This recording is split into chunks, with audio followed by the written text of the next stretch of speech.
PCOS, which in full term means polycystic ovarian syndrome. Right.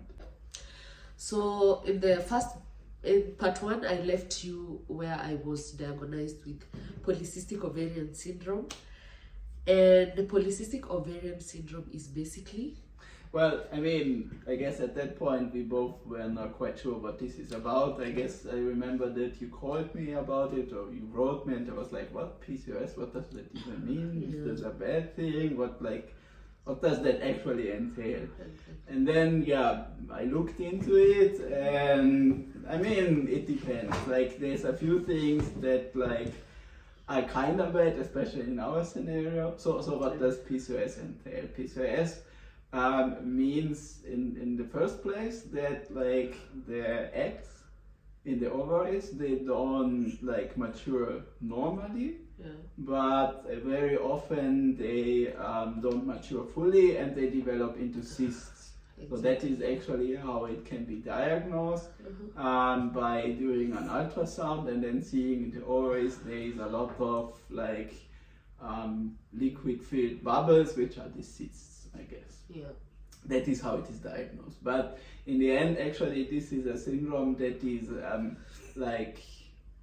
not just about that. It's one other symptom is like hormonal problems that actually androgenic, meaning male hormones are present in too high of a concentration, which has then a lot of other effects on the body. A lot of women who have PCOS tend to be kind of overweight.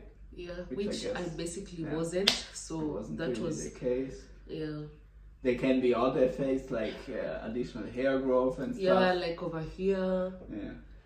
Which I do have, but not that much. Very little. So in the end, like, okay, these are a lot of effects that PCOS has, and a few others, I guess, but all in all, this cannot be, like, cured. You can manage it by doing some lifestyle changes concerning eating habits and such. But all in all, like, I mean, it's not a life-ending condition. But there is one catch, and that is the important part, like, also for us, is that with PCOS it's a lot harder to conceive, because, as we said, the eggs don't mature. The eggs don't really mature when you have PCOS. And one thing before you continue, PCOS, basically, even if you have regular menses, you can still be a PCOS victim. Like a PCOS affected by the PCOS. So PCOS doesn't necessarily mean because you have irregular menses. You can also have regular menses and have PCOS. Because the thing is, even if you're having menses, that doesn't necessarily mean that, like, you have been ovulating before. Even if you take a contraceptive like the pill or maybe the shots, and you stop taking them for a time, for a week or so, which is usually advised, then you will, like, menstruate, but you haven't ovulated before that. And so there can be menstruation without ovulation, but ovulation is strictly necessary to be able to conceive. So basically I wasn't ovulating. Or maybe you were, but so irregularly that it was extremely hard to conceive. So around this time I was still in Kenya. I was diagnosed with that, and I didn't really take it much into my consideration. I don't think we both took it so much into our heads. So I think this was 2 months after we had met, I guess. So I'm not sure when this was. So fast forward, we took time to be able to, he took his time to be able to research, because I was prescribed some medication which he didn't think it's necessary for me to take it there and then, because he needed a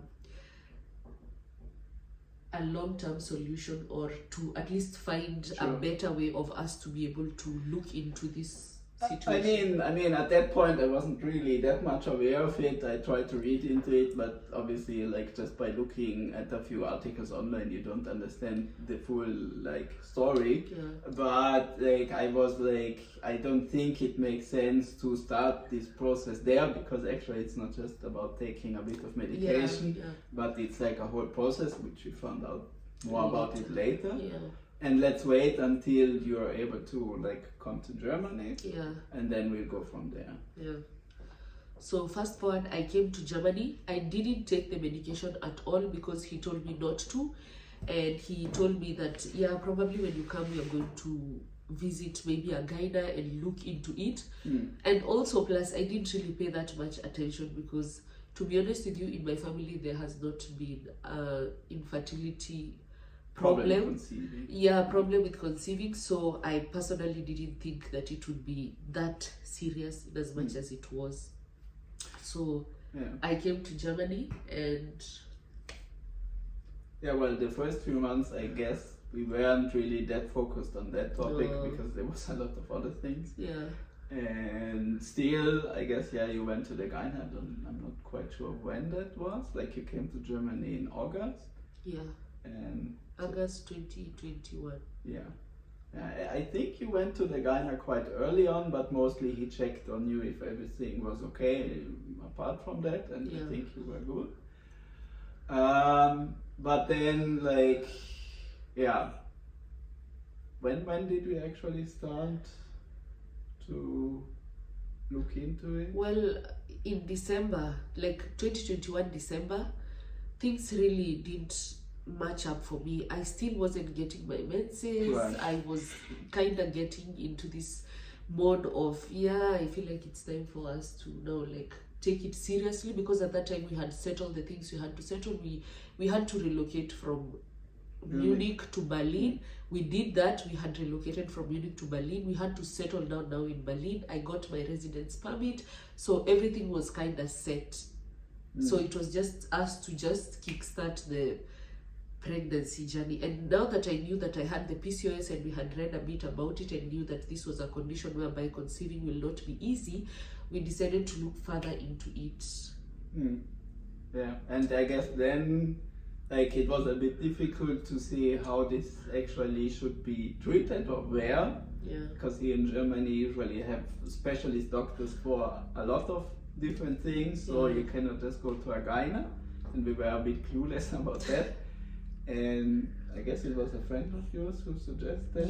Like, I was referred to a doctor when I was in Munich. I went to them and the doctor told us that we should go to another doctor, but the doctor did not specify that it should be Kinderwunschzentrum. Like, that is how it's called in German. And basically it's a place where, I mean, it's not just about PCOS, but just in general, like, about couples that have problems conceiving. And they just do the whole process there. They don't just, like, check for PCOS. They also, for example, checked on me. They also checked on him. So that is actually the first process they do. They check on both of us. I knew that I was the problem with the PCOS, but that is not really how they do it. So they check me. They say, okay, you have PCOS, and then they have to check his sperm rates. And actually his sperm rates turned out very good, which I was happy about it, because if we both had the problem, then it would have been another thing. So they checked on me, and basically I had the PCOS as they said it when I was still in Kenya.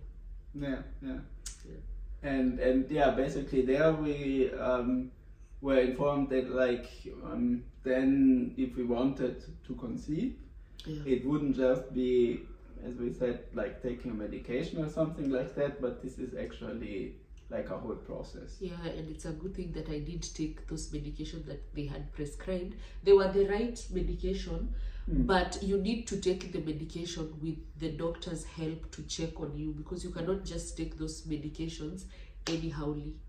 Basically this is called a cycle, similar to a menstrual cycle, in the sense of that you have to take a specific medication. For example, in your case it was a letrozole. Letrozole. You have to take this for some time, so an egg or maybe more than one egg can mature. then you actually have to go for a checkup, because this is not a straightforward process, because you're really inducing the growth of eggs. So it could be that a lot of eggs are maturing at the same time, which can be a problem. It can be that cysts are actually growing, which is not good. It can even give you a lot of pain, I guess. A lot. A lot. It's not always so nice, this process. Mm-hmm. And then with the checkup, they make sure everything is in order. There is an egg basically ready. Yeah. But that is not like all. Then it depends if your body is actually also producing the hormones to release the egg. How is it called? Ovulate. Yeah, to ovulate basically. And that is an extra step, which sometimes also has to be induced by an injection. Yeah. Which you have to do yourself, Which I have it here. You want to show? Yeah. Okay. But I guess I should throw it away because it's long overdue. Now it's quite far much gone. So this is the trigger shot that you have to inject into your belly. Basically. Yeah, inject it into your belly over here. I mean, we'll get to that point, but sometimes it happens your body just ovulates naturally, but oftentimes you have to take this trigger shot to make sure, and then you are actually also on a schedule to which is not fun at all, because this schedule you have to go to the doctor after taking letrozole for 21 days. About, I guess. 21 days you intake the letrozole. It is not nice. It makes you become bigger. It makes your girls so big and so painful. So after the 21 days, I always had to go to the doctor for them to check me. For those who have gone to the gyna, and also for those who haven't gone, there's usually I don't know how that thing is called. It's put in your punani. It's put inside there, and then it checks how your eggs are progressing.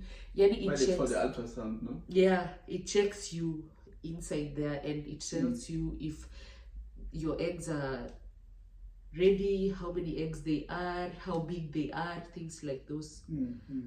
So, yeah. Well, yes, and as I said then, but you're also on a schedule when actually the deed has to happen. Because that is the other thing. There is maybe 1, 2, 3 at the most days where actually conception can happen. Yeah. And obviously that is not how you would usually want to handle things. So that is also very stressful. Very stressful. This was one thing that really was not making it easy, because the doctor has to plan it for you, when to do it. And you have to do it when he or she says that you should do it. Because if you don't, then your ovulation window is gone. And there's no way you can conceive if you're not ovulating. So this was very hard for the two of us, because at that time I was working and he was also, but he's still working. He was also working. So I used to go to work by 5:30. I was usually out of the house. And by 6:30, I was expected to be at work. So 6:30 in the morning, I'm at work, and I come back at 3.